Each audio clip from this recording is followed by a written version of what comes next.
Welcome to Arcade Stories.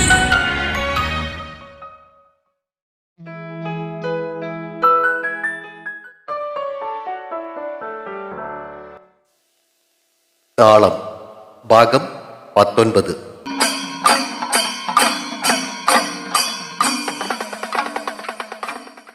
റോസും യാമിയും ഒരു ഞെട്ടലോടെയാണ് ആ വാർത്ത കേട്ടത്. കാണാനില്ലെന്നോ? ആന്നേ, ഇന്നലെ രാത്രി പതിവ് പോലെ ഉറങ്ങാൻ കിടന്നതാന്നാ പറയുന്നേ. നേരം വെളുത്തപ്പോ ആളില്ല. കാര്യമറിഞ്ഞ് ഞങ്ങളെല്ലാം കൂടി ഇവിടെ നോക്കാവുന്ന സ്ഥലത്തൊക്കെ നോക്കി. ഇപ്പോതെ സേതുവും ശങ്കരൻകുട്ടിയും ആരാരും കൂടി ആ രമേശിനെയും പ്രജിത്തിനെയും കൂട്ടി ടൗണിലെ പോലീസ് സ്റ്റേഷനിലേക്ക് പോയിട്ടുണ്ട്. കാശിയുമൊക്കെ കൂടെ പോയിട്ടുണ്ട്.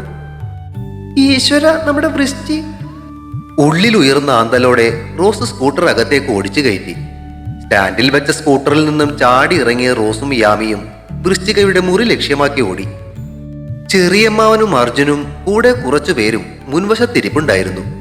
അവരെ കടന്ന് വൃശ്ചികയുടെ മുറിയിലെത്തുമ്പോൾ അവൾ അവിടെ കട്ടിലിൽ കമിഴ്ന്നു കിടന്ന് കരച്ചിലായിരുന്നു. ഓരോ തേങ്ങലിലും ഉലയുന്ന അവളെ തൊട്ടു തലോടിക്കൊണ്ട് അരികത്ത് തന്നെ അവളുടെ അമ്മയും ചെറിയമ്മായും കരഞ്ഞു കലങ്ങിയ കണ്ണുകളോടെ ഇരിപ്പുമുണ്ട്. അകത്തേക്ക് ഓടിക്കയറി വന്ന റോസിനെയും യാമിയെയും കണ്ട് മുഖമുയർത്തിയ അമ്മയും ചെറിയമ്മായിയും വീണ്ടും കരയാൻ തുടങ്ങിയതോടെ വൃശ്ചികയും ഞെട്ടിപ്പിടഞ്ഞെഴുന്നേറ്റു. എന്റെ അച്ഛ എങ്ങോട്ട് പോയി കളഞ്ഞിട്ട് റോസെ? കൈകൾ വിടർത്തി പിടിച്ച് ഉറക്കെ കരഞ്ഞവളെ ഓടിച്ചെന്ന് വട്ടം കെട്ടിപ്പിടിച്ചുകൊണ്ട് റോസും കരഞ്ഞു. അതോടെ യാമിയും മുഖം പൊത്തി കരച്ചിലായി. കണ്ടു നിന്ന സ്ത്രീകൾ കണ്ണുകൾ തുടച്ചു. അവൾ ഒരുത്തി കാരണ എന്റെ അച്ഛ പോയി കളഞ്ഞ്. കരച്ചിലിനിടയിൽ വൃശ്ചിക പറഞ്ഞുകൊണ്ടിരുന്നു. റോസ് അവളെ അടക്കി പിടിച്ച് മുടിയിലും പുറത്തും തലോടി. നേർത്തു വന്ന കരച്ചിലിനൊടുവിലും ഹൃദയം പറഞ്ഞു പോകും വിധമുള്ള തേങ്ങലിൽ ഉലഞ്ഞുകൊണ്ടിരുന്നവളുടെ നെറുകയിൽ എന്നുമൊപ്പം ഉണ്ടാകുമെന്നുള്ളൊരു ഉറപ്പ് പോൽ റോസ് ചുണ്ടുകൾ അമർത്തി. അവളുടെ അപ്പുറത്തേക്കിരുന്ന് യാമിയും വൃശ്ചികയെ കൈകളാൽ പൊതിഞ്ഞു പിടിച്ചു. അവരുടെ ആ സ്നേഹം കണ്ടപ്പോ ചെറിയമ്മായും വല്യമ്മയും വീണ്ടും കരച്ചിലായി. ഏറെ നേരത്തെ കരച്ചിലിനും ആശ്വസിപ്പിക്കലിനും ഇടയിൽ എപ്പോഴോ മുൻവശത്തു നിന്നും സേതുവിന്റെ ശബ്ദം കേട്ട വൃശ്ചിക റോസിന്റെയും യാമിയുടെയും ഇടയിൽ നിന്നും ചാടി എഴുന്നേറ്റ് പുറത്തേക്കോടി. സ്റ്റേഷനിൽ പരാതി കൊടുക്കാൻ പോയിരുന്നവരെല്ലാം തിരികെ എത്തിയിരുന്നു. ശങ്കരന്മാരാർ വരാന്തയിലെ ചാരുബെഞ്ചിൽ തളർന്നിരിപ്പുണ്ട്. അച്ഛൻ മരിച്ചതിന് ശേഷം ചേട്ടനായിരുന്നു അങ്ങേർക്കെല്ലാം. ആ മനുഷ്യനെയാണ് കാണാതായിരിക്കുന്നത്. എങ്ങോട്ട് പോണെന്നോ എന്ന് തിരിച്ചു വരുമെന്നോ അറിയിക്കാതെ പടി ഇറങ്ങിപ്പോയ ചേട്ടനെ ഓർത്ത് വിങ്ങുന്ന മനസ്സിന്റെ ഭാരമിറക്കാൻ ശ്വാസം ഊതി വിട്ടുകൊണ്ട് നെഞ്ചു തടവുന്ന മാരാർ കണ്ടു നിന്നവരെയും വേദനിപ്പിച്ചു. അരമതലിൽ ചാരി വെളിയിൽ നിന്നിരുന്ന കാശിയപ്പൂപ്പൻ സങ്കടത്തോടെ വൃശ്ചികയെ നോക്കി. വേണ്ടപ്പെട്ടവർ അകന്നു പോകുമ്പോഴുണ്ടാവുന്ന വേദന ആവോളം അനുഭവിച്ചിട്ടുള്ള ആ മനുഷ്യനറിയാമായിരുന്നു അവരുടെ ഉള്ളിലെ ദുഃഖം. രമേശനും പ്രജിത്തും ചെറിയമ്മാവന്റെ അടുത്ത് നിൽപ്പുണ്ട്. പോലീസ് അന്വേഷിക്കാമെന്ന് പറഞ്ഞിട്ടുണ്ട്. ടൗണിലെ ബസ് സ്റ്റാൻഡിലും റെയിൽവേ സ്റ്റേഷനിലുമൊക്കെ ഞങ്ങൾ പോയി നോക്കിയായിരുന്നു. ഇക്കരെ കിട്ടിയിരുന്ന കരുണാകരന്റെ വഞ്ചി അക്കരെയൊന്നും കിട്ടി. ആ വഞ്ചിയിൽ കയറി തുഴഞ്ഞ വലിച്ചൻ അക്കരെ കടന്നേക്കുന്നേ. ചെറിയമ്മാവനോട് സേതു കാര്യങ്ങൾ പറഞ്ഞുകൊണ്ടിരിക്കുന്നതിനിടയിലാണ് വൃശ്ചിക അങ്ങോട്ടേക്ക് ഓടിയെത്തിയത്. ഒടുവിൽ പറഞ്ഞ വാക്കുകൾ കേട്ടുകൊണ്ടെത്തിയ അവൾ കരഞ്ഞുകൊണ്ട് സേതുവിന്റെ നെഞ്ചിലേക്ക് വീണു. എന്നിട്ട് എന്റെ അച്ഛൻ എങ്ങോട്ടാ പോയ സേതുവേട്ട? എന്നോട് പറയാതെ എങ്ങോട്ടും പോവാത്ത ആളാ. എവിടേക്ക് പോയത് സേതുവേട്ട അച്ഛ? അവന്റെ ഷർട്ടിൽ പിടിച്ചുലച്ചുകൊണ്ട് അവൾ കരഞ്ഞു. അലിവോടെ അവൻ അവളെ ചേർത്തു പിടിച്ചു. പിന്നാലെ വന്ന റോസും യാമിയും കരച്ചിലടക്കി വാതിൽക്കൽ ഒതുങ്ങി നിന്നു. മോള് വിഷമിക്കാതെ, വെല്ലിച്ചൻ ദൂരേക്കെങ്ങും പോയി കാണില്ലെന്നാ പോലീസും പറഞ്ഞത്. എവിടെ ഉണ്ടാകുമെന്ന് ഇന്ന് തന്നെ അവർ കണ്ടുപിടിക്കും കേട്ടോ. പിന്നിൽ നിന്നും ഒരു തേങ്ങൽ കേട്ട് റോസ് തിരിഞ്ഞു നോക്കി. വൃശ്ചികയുടെ അമ്മ വാ കുത്തിപ്പിടിച്ച് കരച്ചിലടക്കുകയാണ്.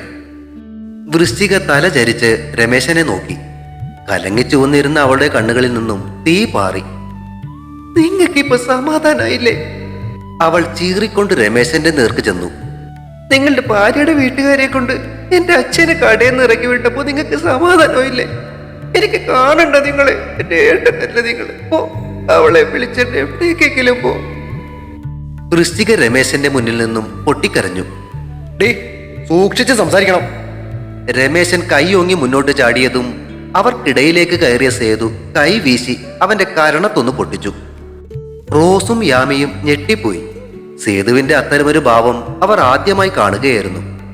ഒരു വശത്തേക്ക് ചരിഞ്ഞ് വീഴാൻ പോയ രമേശനെ പ്രജിത്ത് താങ്ങിപ്പിടിച്ചു. സേതു രമേശന്റെ നേർക്ക് വിരൽ ചൂണ്ടി. അവന്റെ കണ്ണുകളിലെ തീ അവരെ എല്ലാം ഭയപ്പെടുത്തി. നിന്നോടൊരിക്കൽ ഞാൻ പറഞ്ഞു, സ്നേഹമുണ്ടെന്ന് കരുതി നീ നിന്റെ ഭാര്യയുടെ അടിമയായി പോകരുതെന്ന്. നിന്റെ അളിയൻ കടയെന്നിറങ്ങി പോകാൻ പറഞ്ഞതിന്റെ വിഷമത്തിലാ വെല്ലിച്ചൻ വീട് വിട്ടു പോയത്. ഒരു കല്യാണം കഴിഞ്ഞെന്ന് കരുതി വീട്ടുകാരെ മുഴുവൻ ഭാര്യയുടെ പാവാടത്തുമ്പി കെട്ടിയിടാൻ ശ്രമിച്ചതിനുള്ള ശിക്ഷയാ നിനക്കിപ്പോ ഞാൻ തന്നത്. മനസ്സിലായോടാ? പ്രജിത്തിന്റെ കൈ തട്ടിമാറ്റി രമേശൻ മുന്നോട്ടാഞ്ഞു. ഇറങ്ങിപ്പോടാ നിന്റെ വീട്ടിൽ നിന്ന്. അവന്റെ ഒരു വലിയേട്ടൻ കളി. അതൊക്കെ നിന്റെ വീട്ടിൽ മതി. ഇവിടെ കാര്യങ്ങൾ അന്വേഷിക്കാൻ ഞാനുണ്ട്. രമേശൻ ഒച്ചയെടുത്തപ്പോ മുഷ്ടി ചുരുട്ടിക്കൊണ്ട് സേതു ഒരു ചുവട് കൂടി മുന്നോട്ട് നീങ്ങിയതും ശങ്കരന്മാരാർ പിന്നിൽ നിന്നും അവനെ പിടിച്ചു നിർത്തി. സേതു തല ചരിച്ച് അച്ഛനെ നോക്കി. വേണ്ട മോനെ. മാരാർ അവനെ നോക്കി വിലങ്ങനെ തലയാട്ടി. അച്ഛന്റെ നിറഞ്ഞ കണ്ണുകൾ കണ്ട് സേതു പിന്മാറി. തകർന്നു വീഴുന്ന ബന്ധങ്ങളുടെ വേദന സഹിക്കാനാവാതെ വൃശ്ചിക മുഖം പൊത്തി ഉറക്കെ കരഞ്ഞു.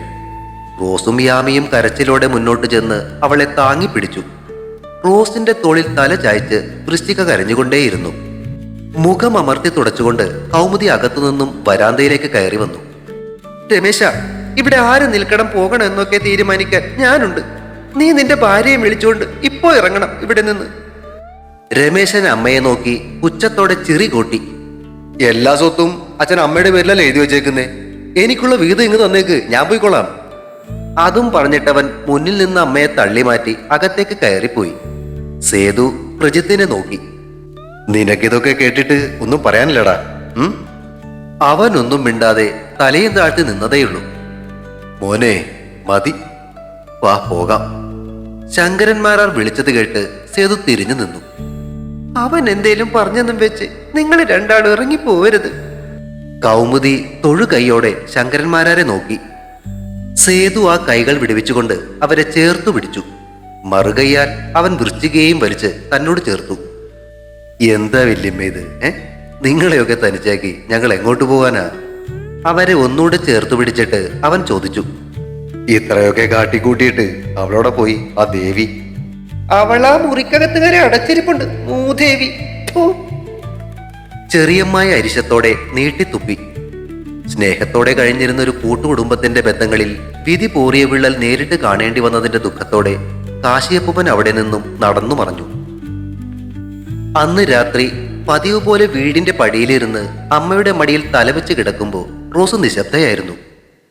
പെട്ടെന്നാണ് അവൾ മുഖമുയർത്തി ചോദിച്ചത്.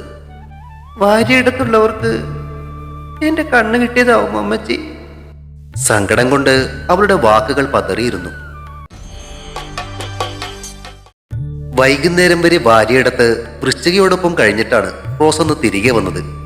ഇടയ്ക്ക് അവസരം കിട്ടിയപ്പോ പ്രജിത്തിനോടും അവൾ സംസാരിച്ചിരുന്നു. തകർന്നിരുന്ന അവനെ എന്തു പറഞ്ഞ് ആശ്വസിപ്പിക്കണമെന്ന് അവൾക്കറിയില്ലായിരുന്നു. സ്വന്തം കുടുംബത്തെ പോലെ കണ്ടിരുന്നവരുടെ എല്ലാം ദുഃഖം അവളെ വല്ലാതെ ഉലച്ചു കളഞ്ഞു. വന്നിട്ട് ഇന്നേരം വരെ അമ്മച്ചിയെ ചുറ്റിപ്പറ്റി നിന്നിരുന്ന അവളുടെ വിഷമം മനസ്സിലാക്കിയതുപോലെ ട്രീസാമ്മ ഇടയ്ക്കൊക്കെ അവളെ ചേർത്ത് പിടിച്ച് ആശ്വസിപ്പിച്ചുകൊണ്ടിരുന്നു. അവർ അവളുടെ മുടിയിൽ തലോടിക്കൊണ്ട് ചോദിച്ചു. മോൾ എന്തിനാ അങ്ങനെയൊക്കെ ചിന്തിക്കുന്നേ? അവരുടെ സന്തോഷം കണ്ടിട്ട് ഏറ്റവും കൊതിച്ചിട്ടുള്ളത് ഞാൻ അമ്മച്ചി. എന്റെ കൊതി കൊണ്ടാവുമോ ഇപ്പൊ ഇങ്ങനെയൊക്കെ സംഭവിച്ചേ? ഛേ, നിന്നോടിതാരാ ഇങ്ങനെയൊക്കെ പറഞ്ഞേ? ആരും പറഞ്ഞതല്ല, എനിക്ക് തോന്നിയതാ. അവളിൽ നിന്നും ഒരു നെടുവീർപ്പുയർന്നു. നീ ഇങ്ങനെ വെറുതെ ആവശ്യമില്ലാത്ത ഓരോന്നും ചിന്തിച്ചൊന്നും കൂട്ടണ്ട കേട്ടോ. റീസാമ്മ അവളുടെ മുഖത്തേക്ക് വീണ് കിടന്നിരുന്ന മുടിയിഴകൾ മാടി ഒതുക്കിക്കൊണ്ടിരുന്നു. അമ്മച്ചി, നമുക്കേ കരിമ്പനക്കാട്ടേക്ക് പോവണ്ട കേട്ടോ. മുന്നേ പറയാറുള്ളത് പോലെ എനിക്ക് അമ്മച്ചിയും അമ്മച്ചിക്ക് ഞാനും മാത്രം മതി. അതെന്നാ പെട്ടെന്ന് അങ്ങനെ തോന്നാൻ? നിനക്കായിരുന്നല്ലേ ഉത്സാഹം അങ്ങോട്ട് പോവാൻ. പേടിയായിട്ടാ അമ്മച്ചി. സ്നേഹിച്ചു പോയാ പിന്നെ ബന്ധങ്ങൾ ഉലയുമ്പോ പിടിച്ചു നിൽക്കാനൊക്കത്തില്ല, തകർന്നു പോവും. വൃശ്ചികയുടെ കരച്ചിൽ ഇപ്പോഴും മനസ്സിന്ന് പോകുന്നില്ല. ഏട്ടന്മാരെ കുറിച്ച് പറയുമ്പോ എന്ത് ഗർവായിരുന്നു ആ പാവത്തിന്. അവളുടെ വിഷമങ്ങൾക്ക് മറുപടി കൊടുക്കാൻ റീസാമ്മയുടെ പക്കൽ വാക്കുകളില്ലായിരുന്നു. അവർ മടിയിൽ കിടക്കുകയായിരുന്ന റോസിന്റെ കവിളിൽ ചുംബിച്ചു. ഇരുട്ടു വീണ വഴിയിൽ ഒരു ടോർച്ചിന്റെ ചെറുവെട്ടം തെളിഞ്ഞു. ആ വഴി നടന്നുപോയ പാപ്പു ആശാന്റെ റേഡിയോയിൽ നിന്നുമുള്ള പാട്ട് പതിവ് പോലെ വേലിക്കപ്പുറം നിന്നും കേട്ടു.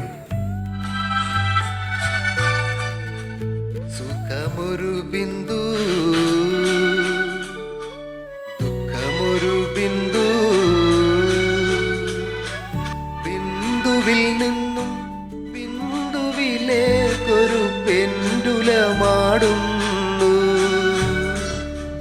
ജീവിതം അതു ജീവിതം. സേതുവും പ്രദീപും പ്രവീണും കൂടി രണ്ടാമതൊരു അന്വേഷണവും കഴിഞ്ഞ് അന്ന് രാത്രി തിരിച്ചെത്തുമ്പോൾ വഴിക്കണ്ണുമായി ശങ്കരന്മാരാർ തറവാടിന്റെ പൂമുഖത്ത് തന്നെ ഉണ്ടായിരുന്നു. അങ്ങേരുടെ പരവേശവും സങ്കടവും കണ്ട് ആശ്വസിപ്പിച്ചുകൊണ്ട് ചെറിയമ്മാവനും ആ കൂടെ ഇരിപ്പുണ്ട്. പകൽ അന്തിയോളം നീണ്ട അന്വേഷണങ്ങൾക്കൊടുവിൽ നിരാശയോടെ കയറി വരുന്നവരെ കണ്ടതും തളർച്ചയോടെ ശങ്കരന്മാരാർ ഏട്ടന്റെ കസേരയിലേക്കിരുന്നു. അന്വേഷിച്ചിടത്തൊന്നും ആളില്ല അല്ലേ? അച്ഛൻ അന്നു മുഴുവൻ അനുഭവിച്ച വേദന ആ ചോദ്യത്തിൽ സേതു തിരിച്ചറിഞ്ഞു. കൊടുക്കാനൊരു മറുപടിയോ പ്രതീക്ഷയോ ഇല്ലാതെ അവൻ പടിയിലേക്ക് ഇരുന്നപ്പോ വരാന്തയിലേക്ക് കയറിയ പ്രദീപ് ചെറിയമ്മാവന്റെ അടുത്തായി അരമതലിലേക്കിരുന്നു. അന്വേഷിക്കാൻ പറ്റുന്നിടത്തൊക്കെ ഞങ്ങൾ അന്വേഷിച്ചായിരുന്നു. ആളവിടെയെങ്ങും ചെന്നിട്ടില്ല. ദൂരേക്ക് എവിടേക്കെങ്കിലും പോയി കാണുമെന്നാ പോലീസുകാര് പറയുന്നേ. അവരാ വഴിക്കും അന്വേഷിക്കുന്നുണ്ട്. അന്വേഷിച്ചു പോയ വിശേഷങ്ങൾ പ്രദീപ് പങ്കുവച്ചപ്പോ എന്തോ ആലോചിച്ചെടുക്കും പോലെ ഇരുന്നിട്ട് ചെറിയമ്മാവൻ ചോദിച്ചു, എങ്കിൽ നമുക്ക് കാശിയിലും രാമേശ്വരത്തും ഒക്കെ ഒന്ന് പോയി അന്വേഷിച്ചാലോ? അവിടെയൊക്കെ ഒരിക്കൽ പോകണമെന്ന് വലിയളിയനെ ഇടക്ക് പറയാറുള്ളതൊക്കെ കുഞ്ഞളിയനും ഓർക്കുന്നില്ലേ? മറുപടി പറയാതെ ശങ്കരന്മാരാർ താനിരുന്ന കസേരയുടെ കയ്യിലൊന്ന് തലോടി. തറവാട്ടിലേക്ക് വരുമ്പോഴൊക്കെ മിക്കപ്പോഴും ഏട്ടനെ ആ കസേരയിൽ കാണാം. കാലും നീട്ടി കസേരയിൽ ചാരിക്കിടക്കുന്ന ഏട്ടന്റെ ചുണ്ടുകളിൽ അപ്പോഴൊക്കെയും സ്നേഹവും വാത്സല്യവും നിറഞ്ഞൊരു പുഞ്ചിരി ഇടം പിടിച്ചിട്ടുണ്ടാകും. ഏട്ടന്റെ ഗന്ധവും ചൂടും ഇപ്പോഴും ആ കസേരയിലുണ്ടെന്ന് ശങ്കരന്മാരാർക്ക് തോന്നി. അങ്ങനെ ഒരു സംശയം ഉണ്ടെങ്കിൽ നമുക്ക് അവിടെയൊന്നും അന്വേഷിക്കാം. പ്രദീപിന്റെ അഭിപ്രായത്തിന് ചെറിയമ്മാവൻ തലയാട്ടുമ്പോഴും ശങ്കരന്മാരുടെ മനസ്സ് ഏട്ടന്റെ ഓർമ്മകളിൽ അഭയം തേടുകയായിരുന്നു. എങ്കിലും താമസിയാതെ തന്നെ പോകുന്നതായിരിക്കും നല്ലത് കേട്ടോ. പ്രവീൺ പ്രദീപിനെ അനുകൂലിച്ചപ്പോ പടിയിൽ ഇരുന്നു കൊണ്ട് സേതു തല ഇളക്കി മൂളി. അരമതലിലിരുന്ന പ്രദീപ് എഴുന്നേറ്റ് സേതുവിന്റെ അടുത്ത് ചെന്നിരുന്നു.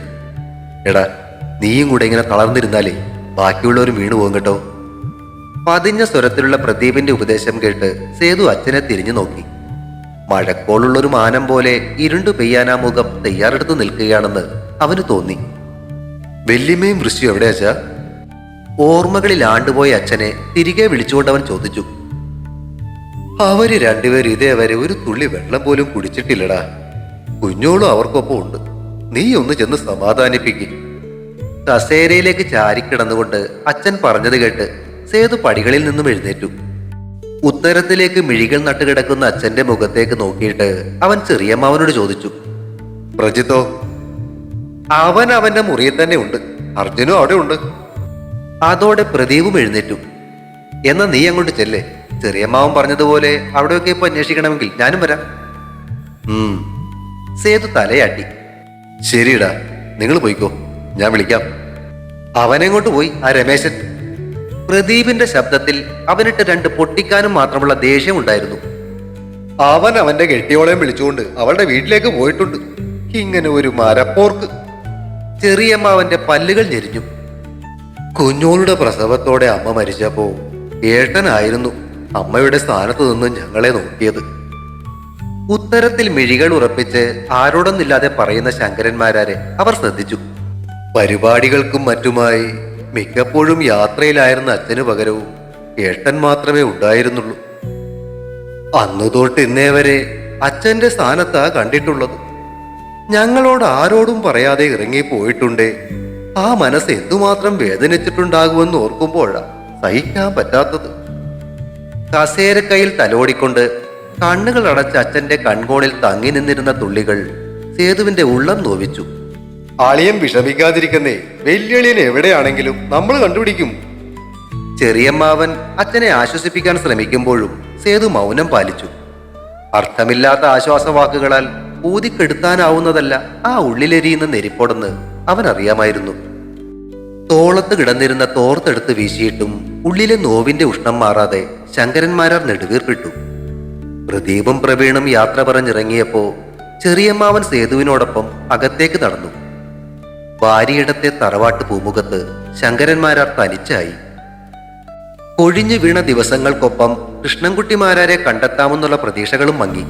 റെയിൽവേ സ്റ്റേഷനുകളും ബസ് സ്റ്റാൻഡുകളും കേന്ദ്രീകരിച്ച് നടത്തിയ അന്വേഷണങ്ങളും വിഫലമായി. ചെറിയമ്മാവന്റെ അഭിപ്രായ പ്രകാരം സേതുവും പ്രദീപും കൂടി കാശിയിലും രാമേശ്വരത്തും അതുപോലെയുള്ള തീർത്ഥാടന കേന്ദ്രങ്ങളിലൊക്കെ പോയി അന്വേഷിച്ചെങ്കിലും നിരാശയായിരുന്നു ഫലം. ആ വലിയ തറവാടിന്റെ നെടുംതൂണായിരുന്ന മനുഷ്യന്റെ നിഴലായി ജീവിച്ചിരുന്ന വല്യമ്മ അതോടെ മുറിക്കുള്ളിൽ ഒതുങ്ങിപ്പോയി. ഏത് സമയം നോക്കിയാലും എന്തേലും ചിന്തിച്ചിരിക്കുന്നത് കാണാം. ദുഃഖങ്ങൾ ഉള്ളിൽ ഒതുക്കി ചെറിയമ്മായി 3 വീടുകളിലുമായി ഓടി നടന്നു. റോസും യാമിയും എന്നും കാലത്തെ ഭാര്യയിടത്തെത്തും. കഴിയുന്ന സമയമത്രയും വൃശ്ചികയോടൊപ്പം ഇരിക്കുകയും ചെയ്യും. അച്ഛന്റെ തണലില്ലാതായതിന്റെ വേദനയിൽ നീറുന്നവളെ അവർ തങ്ങളാൽ കഴിയും വിധം ആശ്വസിപ്പിച്ചു. സേതുവിന്റെ കാര്യത്തിൽ നേരത്തെ തന്നെ മനസ്സ് വിഷമിച്ചിരുന്ന യാമിക്കൊപ്പം ഇപ്പോൾ വൃശ്ചികയും കൂടി തളർന്നതോടെ ഇരു ചിറകുകളുടെയും ബലം നഷ്ടപ്പെട്ട കിളിയെപ്പോലെയായി റോസും. ചിരിച്ച് കളിച്ച് പാറി നടന്നിരുന്നവർ ഒരു സുപ്രഭാതത്തിൽ ജീവിതത്തിന്റെ ഇരുണ്ട മുഖങ്ങൾക്ക് മുന്നിൽ പകച്ചു നിൽക്കേണ്ടി വന്നപ്പോഴും പരസ്പരം ചേർത്തു പിടിച്ച് ഒരു താങ്ങാവാൻ ശ്രമിക്കുന്നു. ചില സൗഹൃദങ്ങൾ അങ്ങനെയാണ്. അവ രക്തബന്ധത്തെക്കാൾ ഉറപ്പും പകലിനേക്കാൾ തെളിമയുള്ളതുമാവും. സ്വർഗത്തിന്റെ സ്നേഹമത്രേ അത്തരം സൗഹൃദങ്ങൾ.